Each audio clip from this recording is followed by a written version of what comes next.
Est-ce que vous voulez entrer dans une guerre nucléaire avec la Russie? C'est là la question. Je ne vous parle pas de ça, je vous parle de la souveraineté d'un État.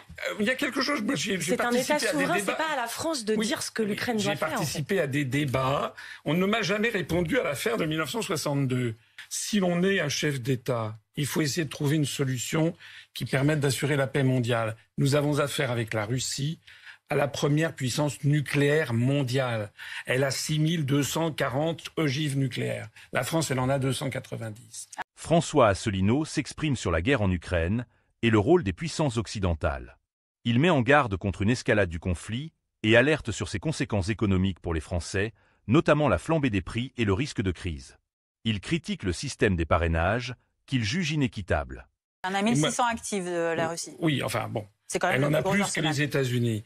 Je considère donc que c'est grave que les pays occidentaux et l'OTAN ne cessent que de jeter de l'huile sur le feu en laissant croire aux Ukrainiens qu'on va venir à leur secours, alors qu'en fait, bien entendu... Les Occidentaux jettent de l'eau sur le feu?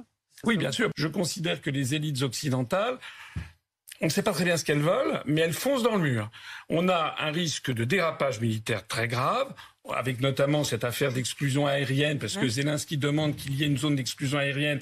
Vous avez vu que l'OTAN, par le secrétaire général Stoltenberg, a dit qu'il n'en était pas question, sinon il y avait un risque de conflagration mondiale. Ça veut donc bien dire que les pays occidentaux et l'OTAN ne veulent pas entrer en conflit avec la Russie. Et ils le savent d'emblée. Donc on pousse les Ukrainiens en avant, mais on ne vient pas à leur secours. Mais est-ce que c'est une raison pour ne pas les soutenir, pour bombarder par exemple les populations civiles, ces hôpitaux, comme on les a vus? Je pense que, vous savez ce que disait De Gaulle, en parlant des États-Unis, ils devraient comprendre que leurs meilleurs alliés sont ceux qui savent leur dire non.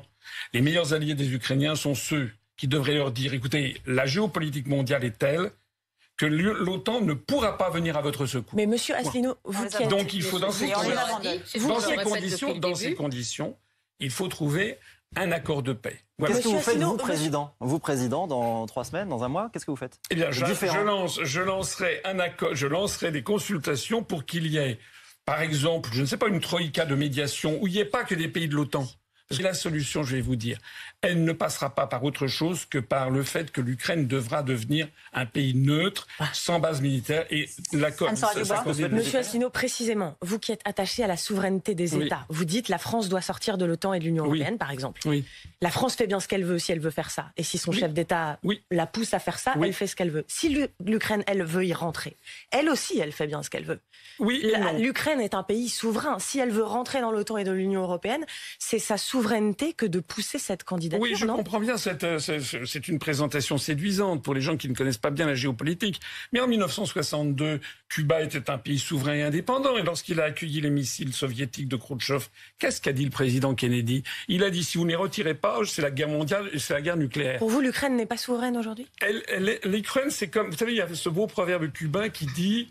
Si loin de Dieu, si près des États-Unis. L'Ukraine, elle se trouve qu'elle est frontalière avec la Russie. Et madame a rappelé qu'il y a une histoire très longue entre l'Ukraine et Mais si elle n'en veut plus aujourd'hui, si elle veut se tourner vers l'Europe, c'est son droit. Est-ce que vous voulez entrer dans une guerre nucléaire avec la Russie? C'est là la question. Je ne vous parle pas de ça, je vous parle de la souveraineté d'un État. Il y a quelque chose...